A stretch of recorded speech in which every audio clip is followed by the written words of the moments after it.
Okay, glory to the eternal living God. Blessed be his mercy. Blessed be his grace. Blessed be his righteousness. Blessed be his will. Blessed be his glory, for he is a worthy God, and there is none other. All glory given to the Most High Yah, for he is worthy. Okay, peace and blessings, family. Okay. You caught me. I'm here for tonight. And I just got to remind a lot of my brothers and sisters, if you don't know it, as you look, you see me, your brother, I'm not going to go out there like that because I don't want God doing something to me with my sexuality. I don't. And in the process of me taking out of that factor in my life, have grown a relationship with the Father that's been more closer than I have ever had in my life. Okay, was it there before? Yes, it was there before. But being in obedience, my brothers and sisters.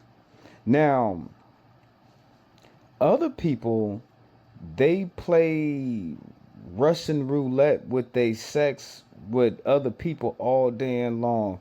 And I try to tell all the people that the sexually transmitted diseases that are in the earth, they have been there, and you just passing it around like it's not like it's something new. It's not like it come from something air. It's not like it's another different strain of something new that we ain't never seen. No, it's the same. And when I was in school and they was teaching me about biology and they was teaching me about diseases and one cell organisms and amoebas, all of that family. The people just sitting up over there passing around the same sexual transmitted disease. It's the same. It'd be like a person, but it'd be a person of a one membrane. Like it'd be 1,000 different people, but all of them people are this one person.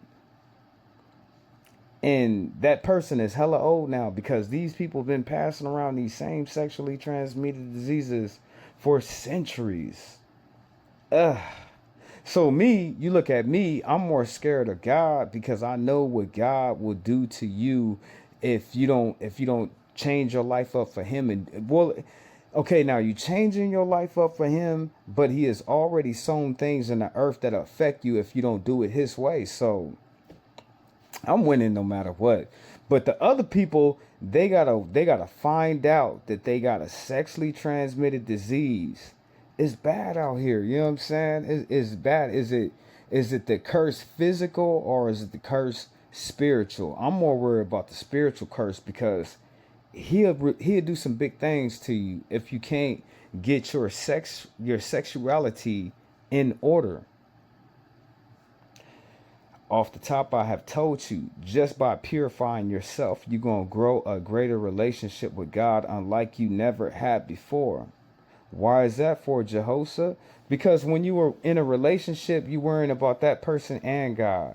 When you by yourself, you just worrying about God. Just like he said in the word. That's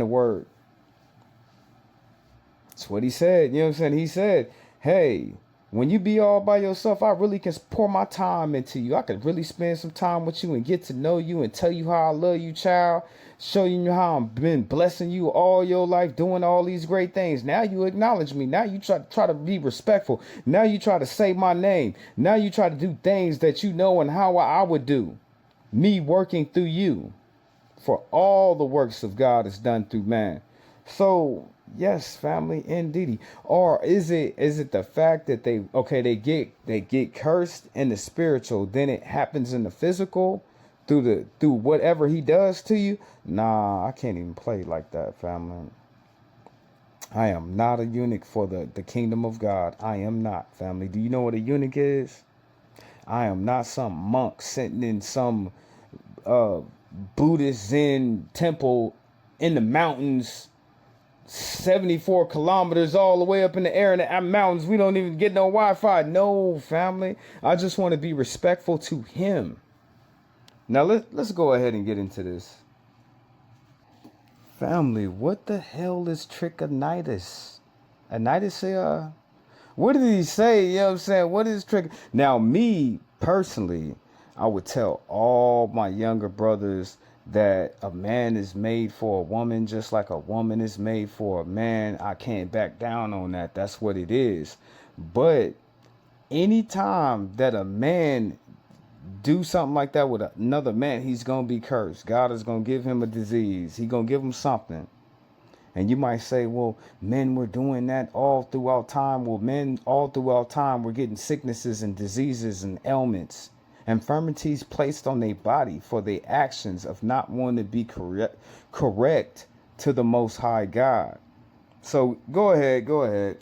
Shorter version of my story. To anyone who hasn't came across it, of me being diagnosed with HIV, syphilis, herpes, trichomoniasis, and chlamydia in October of 2020. Okay, so me and my ex, we met on a dating app, and he immediately told me up front that he was HIV undetectable.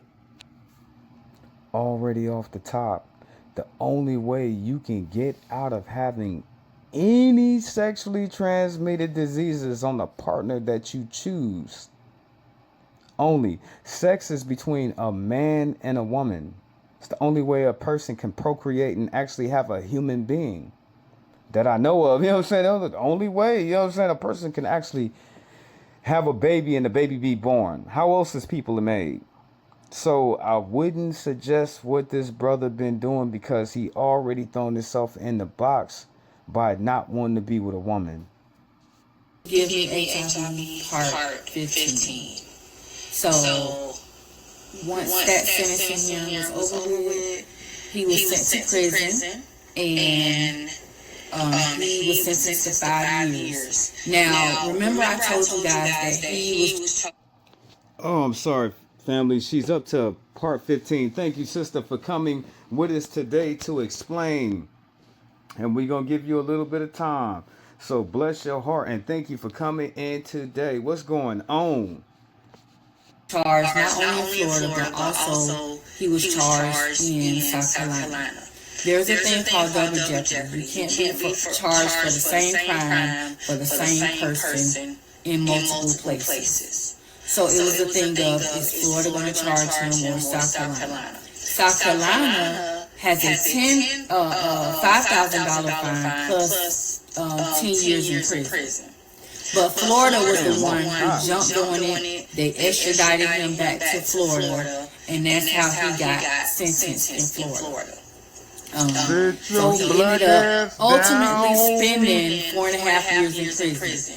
Once he got arrested and was not released, he spent 6 months in jail until he was sentenced. So they gave him 6 months of served. He got 6 months served, and he got 6 months good behavior. So he spent 4 years in prison. He only spent 4. And he was released March 2012. Sister, can I ask you, did he get the HIV in jail? Y'all gotta imagine when I do these videos like this, I haven't watched the full video. Only little fragments of the video. So this is my first time going to the entirety of the video that I picked. March 2012 he was released. So I'm here with you, sister. So I'm here with you, brother. That's pretty much that. But what I want to do now is I want to tell you some of the things that I unfolded through this whole story, because there's a lot. My bad, sister. My bad. There's still more. Yes. Buckle up. Stay buckled up. There's still more. So remember, I told you guys how we sat in front of the doctor, and I told him my status, he told me his, and we're in front of the doctor. There's a such thing as HIPAA laws and Privacy Act. This basically protects the doctor as someone who is holding your personal information, and it protects the patient, someone who has personal information.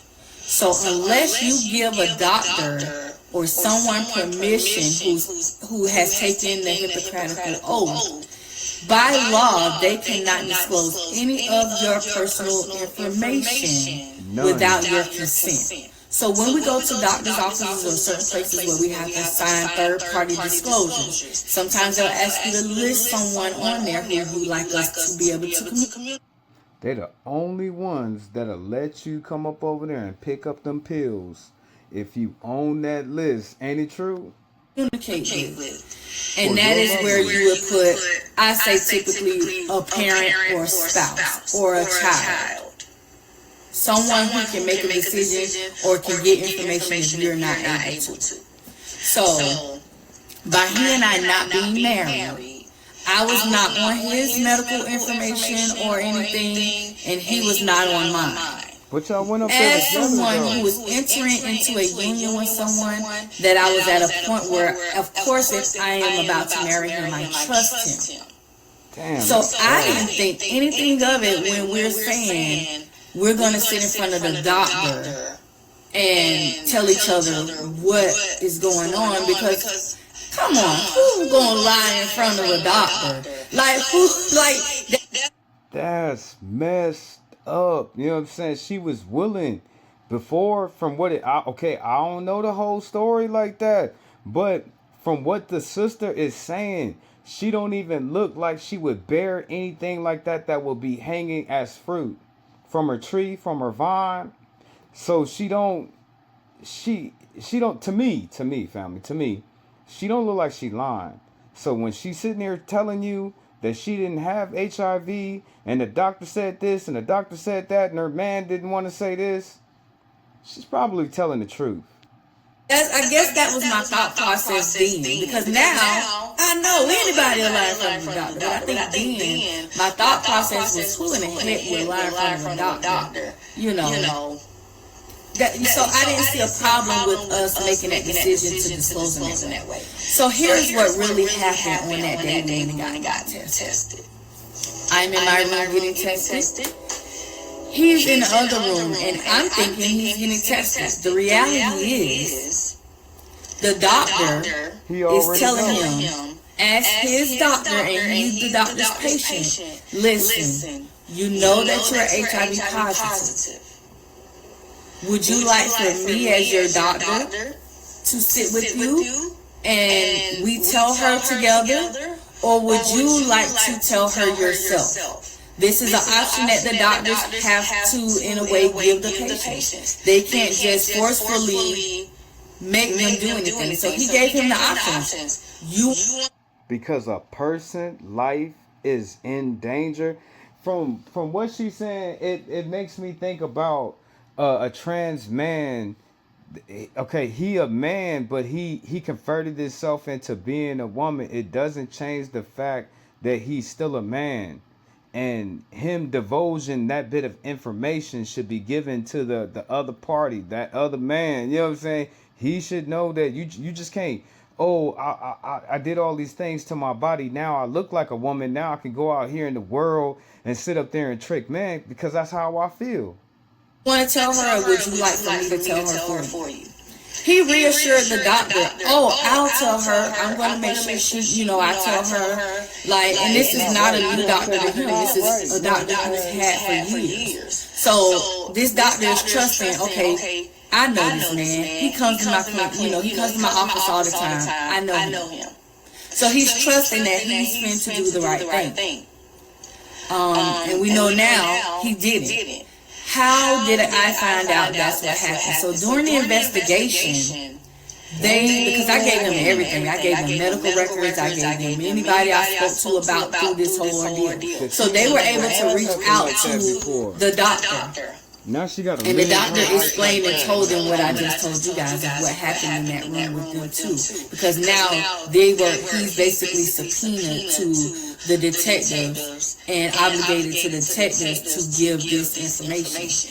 And so he tells them, this is what was said, this is what I suggested, and this is what I assumed was going to happen.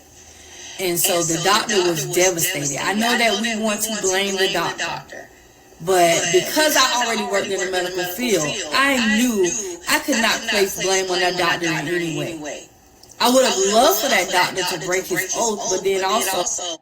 Okay, thank you, sister. Thank you, sister. We sure appreciate you coming up here today, and we're going to pray for you and all and hope that God pulls something out of this and you can be healed, because anything is possible for those who believe in their God.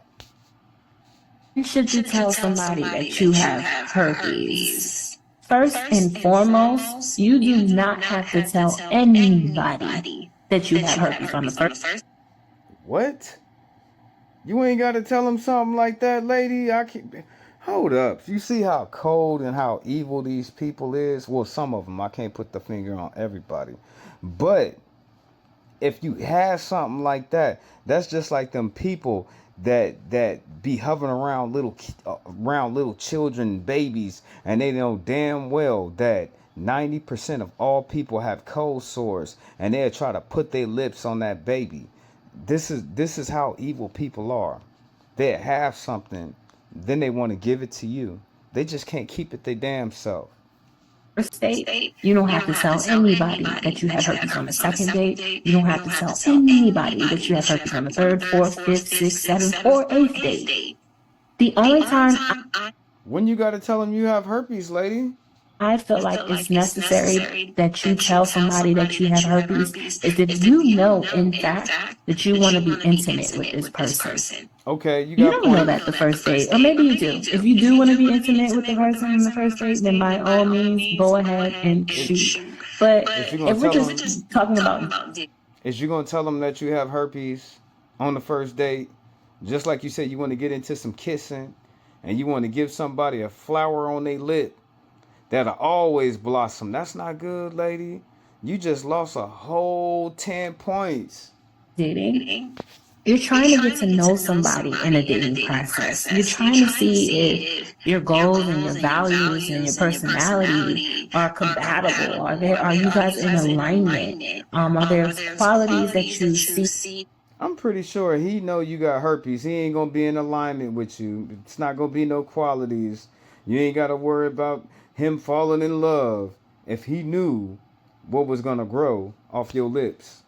In a partner in this person, you're literally getting to know this person. So why do you have to tell them your medical history on your first date? Nobody is dishing out their quote unquote. Because you're giving people false dreams and false hopes. That's why.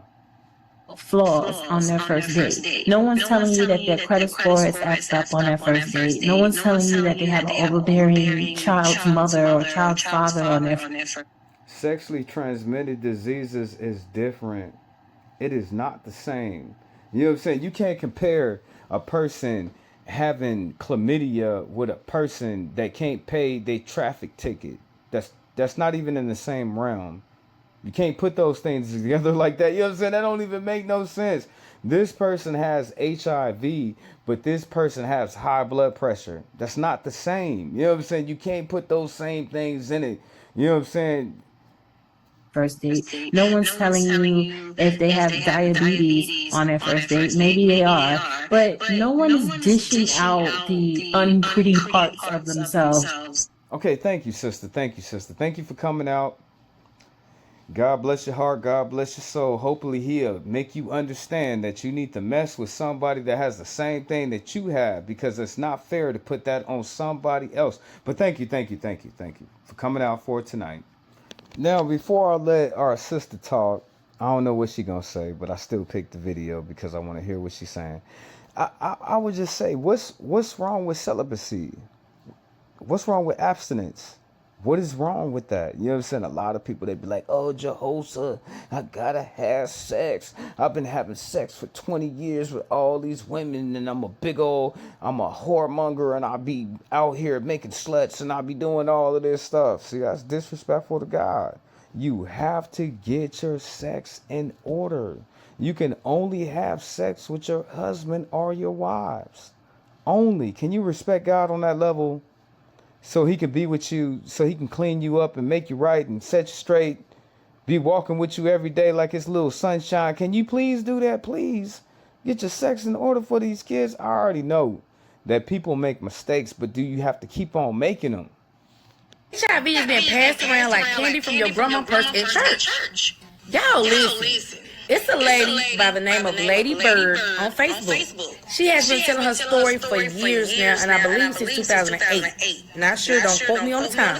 But if you go over to her page, you'll see. She was with this guy for a little bit of time or whatever. He proposed to her. They was planning on getting married. They got married. But before they got married, they did not have sex at all. She went through the proper channels and saying, hey, I'm going to wait till after marriage, then we can do our thing. Let's go to the doctor together and let's get tested and let's see each other. See, that's a good thing. Brothers, sisters, you want to keep that in your mind because you're holy, you're sanctified. You would take it upon yourself to go down to a doctor and prove to this person that you don't have none of these ailments, none of these diseases, none of these sexually transmitted diseases, none, not a one. And please excuse me for how I'm talking. My mouth is kind of juicy right now. I got all the... So, I think it's an awesome thing for any man or any woman to get together and go down and prove to them that they don't have anything. That's a wonderful thing right there. I suggest that to anybody who is living. Results. They went to the doctor.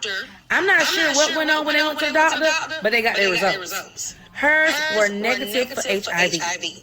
She went in the room with him, and he said his was negative in front of the doctor. So she trusted and believed him. This is her man. Why wouldn't she believe him? He's talking in front of the doctor.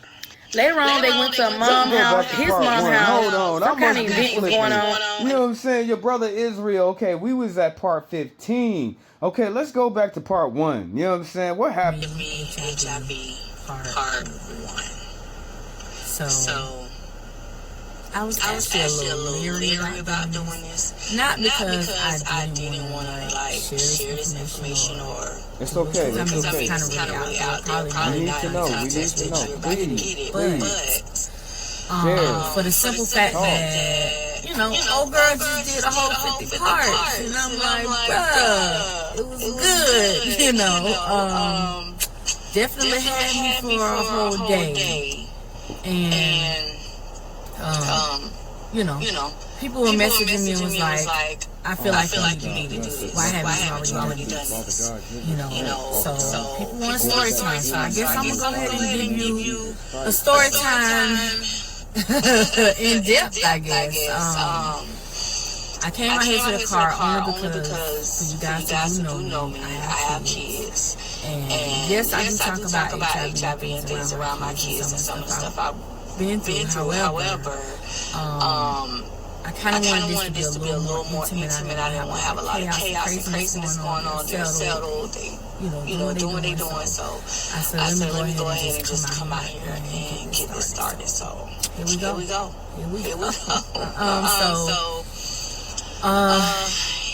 September the 13th. September 13th, 2003. I went to a party. I went to, it was right after Labor Day, and the family friend, you know, and just so y'all know, I'm going to say names. Names are not a hidden thing for me. Names I've already known. Like, it's a whole Google thing around here, so if names and stuff pop up, I mean, hey, it is what it is. Nothing is really a secret when it comes to the aspect of names. So I don't have no fake names for you, okay? The family friend Rhonda, you know, she was having a Labor Day party at her house, and we basically, you know, as a friend of the family, we were invited. And at the time, I was pregnant with my oldest daughter. Now, my oldest daughter right now is 20 years old. She was born September 15th. Damn, sister, black don't crack. You know what I'm saying? 20 years old. So what would that make her? How old she is? You know what I'm saying? She look young. 2003.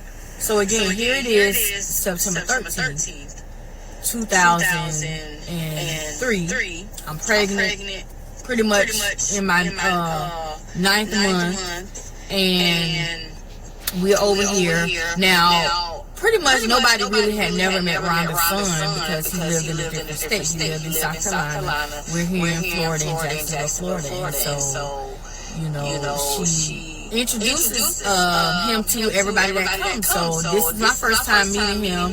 She comes and says, hey, you never met my son, come meet my son. And so, you know, we get there and she introduces everybody to his son, you know, and me and her son kind of hit it off as far as, you know, friendly, you know, he was friendly, he was nice, throughout the whole, you know, night of the party, you know, laughing, jokes and things. There was this whole joke about the fact that you didn't even know I was pregnant until I turned around, things like that. And so, we're at this Labor Day party, you know, post-Labor Day party, and that's that. He goes and, you know, leaves and goes back to South Carolina. We continue to be friends throughout the years.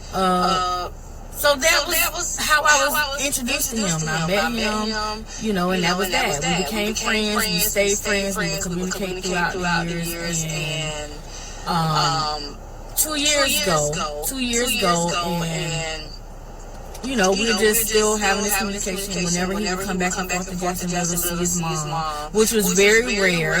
He would say, hey, I'm in town, you want to come over here, or you want to go meet somewhere, you know, and we would, you know, we go out or whatever, I just pop at his mom's house, hey, how you doing, something like that. And that's pretty much how it was. Now, in these 2 years of being his friend, I knew he had girlfriends. Like, actually, when I met him, he was there with a girlfriend. He was there with a girlfriend again since 2003. So, I believe the girlfriend that he was with at the time was someone who, when we get further down in the story, I recently had a conversation with. So, remember that. Remember that part, okay? And so, you know, I knew about girlfriends through this whole moment. I knew he had at least, let's see, I knew of at least 3 girlfriends from that time that I had met him in 2003 up until 2005. I knew of at least 3. And so, the next time I really saw him around like the whole family atmosphere. That's what y'all like, women. Y'all like players. Is that what you like? You like somebody with some swag. He gotta have somebody.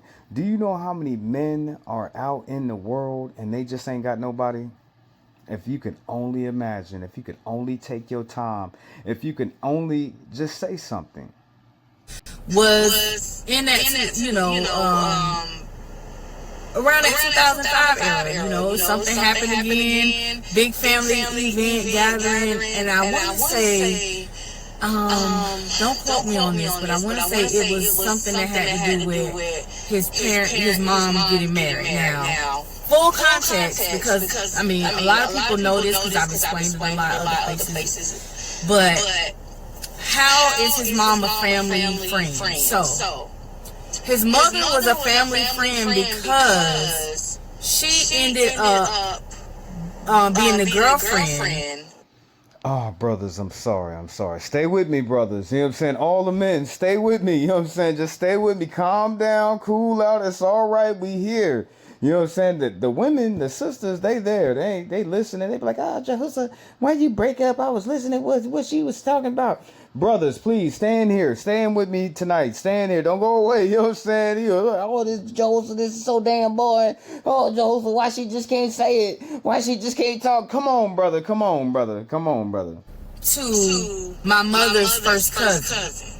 So she's not blood related to us. He's not related to us in any kind of way by blood. It's just the simple fact that his mom at that time when I was introduced to him was dating my mother's first cousin. Come back, brother. I'm sorry. Oh, I'm sorry, brother. Come back. You know what I'm saying? What you have to do? Come, make sure it's home. Make sure you come back. We be right back here. I'm sorry. And so that's how she was that family friend. She just keep on talking And so at some point they ended up getting married. So she became a part of the family only in the sense of she married him. Again, still no blood relation, none of that. And so when he came back in town for whatever it was we were having in 2005, and he came at that point with someone, the last person I remember him dating. And it was just a different moment then. Like when I saw him, the whole vibe and mood was different. We were having conversations because he was telling me how, yeah, I'm dating this girl, she came with me, but I kind of really didn't want her to come with me kind of deal. Damn, I know them chicks. She came with me, but if she go or come, I really don't care. Oh, it's bad. You know what I'm saying? It's bad. She's annoying. He's telling me these different things about her. She's annoying. She get on my nerves. I'm about to get rid of her. And then we just start joking and laughing. And like he literally at one point during the party left to go to the store or wherever he went. And she's running around frantic looking for him. And everybody know he left because he had already, I guess, been telling different people off and on, like, I don't want to deal with her like that, and, So it was already like, she's looking crazy, but... Damn, I must be a real damn man because I wouldn't do nobody like that. Okay, when I entered the party, right? I'm not just going to be spreading all my business out like a damn tramp. That's a tramp right there. You know what I'm saying? So you might as well call them skunks. Got the tail all up in the air, spraying every damn body. I wouldn't even handle myself like that. What kind of man is that? You take a chick to a party, even if I don't like her, I wouldn't never even took her to the party in the first place. I'm a real damn man. You know what I'm saying? Just like all my brothers out there, throw your hands up for Yah one time, for he is worthy. Hallelujah for his truth. Hallelujah for his mercy. Hallelujah for his righteousness. Hallelujah for his will. Okay, sister, I'm sorry. Again, I had been his friend for 2 years, so for me it was a laughing matter in the sense of why he won't just go ahead and tell this girl he want to be her. Brought her all the way to Florida. She meeting family and friends and all this stuff. So it's like, dude, what are you doing? So never wasted none of my damn time. At one point, he and I at the party, we started having a conversation, and I was like, what is it that you really want? We were talking about things we really want, and that led to once that part. Oh, lady, I'm sorry. I can't even go back up in it again because she's just been keep on going, and that's a woman. Bless her heart. We didn't already prayed for her and everything. She's in the Lord's hands, so we ain't even gotta worry about it. Let's keep on moving forward. I thought it was something significant in there that would have, you know what I'm saying? We started on 15, you know what I'm saying? But she's still talking like she's on part 1. I can't torture my brothers no more. Let's move forward. HIV. 2013 is when I found out elevated to AIDS. We went to the doctor, and all I remember is my daughter told me to go upstairs and put on my pajamas. She said when I went upstairs, she had heard a loud thump. And she came running upstairs, and she said I was convulsing and said foam was coming out of my mouth, and so I was just trembling and shaking, and she panicked. But my youngest daughter knew what to do. So she lifted my head up and all that and told my daughter to call 911, get an ambulance because the disease went straight to my brain. So and that's what they said. It didn't go to no other organ, went to my brain because it was meant to take me out, and I didn't pass. That's when my daughter came in there crying and she said, Mama, the doctor just told me that. Black folks, it's okay to get yourself checked out. It's okay. Get yourself checked out. It's all right. I know they don't want to give you no insurance. I know it costs the most. I already know, but it's okay. Get yourself checked out. You got 2 weeks to live. And I was like, what? And then she said, yeah. And she said, they said you're going to probably pass in your sleep. And I was wondering why they were coming and checking on me. I wish the Lord would be that gracious to me. It's only one other way that I would want to pass, and all my brothers, they already know what that is. And I don't know it's wrong because you got that widow. She was like, oh, we were doing things and he left the earth when we were doing things. But once more again, I'm only a man. I'm saying, so they would come in and check us because I had dementia. I was doing this sundown. It was hard, and I was always like thinking that I was seeing stuff, like somebody's coming in the house stealing furniture. I was hallucinating a lot and couldn't walk. I was in a wheelchair, so I was really, really bad out. I ended up taking the medicine. It was like a cocktail medicine. I hated taking it, but my daughters, they had to sit there and watch me take it to make sure I was gonna take it. But after she came in there crying, it made me, look at things a whole lot there about life and how much I do love my life, and I love my grandkids and my daughters. I know how my father took his life, how I feel. Thank you, sister. Thank you, our elder sister. Let me just take the mic real quick. It's so important to turn to the Lord. You know what I'm saying? This is promised to everybody. I don't care how good you is in your life and how bad you are. We all promise this one thing that she says, and she said that she love her life. She love living, but you can only live for so long. It's not like you can believe in all them things that them other people saying and they give you 300 years of life. No, it doesn't work like that. We are all allotted and granted this of what she has said. You either gonna get it right now, because you can never get it right in the one to come, the beyond.